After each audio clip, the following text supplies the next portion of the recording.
Chairman Pakistan مسلم league نون Italy Chaudhry مون نے سانحہ سیالکوٹ پر مذمت کرتے ہوئے کہا کہ سانحہ سیالکوٹ کی جس قدر مذمت کی جائے کم ہے۔ پاکستان میں اپنے بچوں کا رزق کمانے والے سری لنکن کے ساتھ ہمارا سلوک طریقہ ایک اور سیاہ ورق بن کر ہماری مسلمانیت پر ماتم کر رہا ہے۔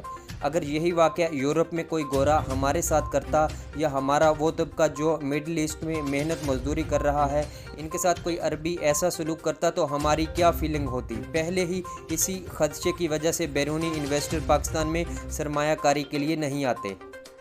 سمجھ نہیں آ رہی کہ اس شدت پسندی کو ہوا دینے کی ذمہ داری کس پہ عائد کی جائے، پر یہ بات تسلیم شدہ ہے کہ ہر حکومت اور ہر سیاسی پارٹی نے اپنے مفاد کی خاطر اپنے پسندیدہ گروپوں کو ہمیشہ پشت پناہی کی۔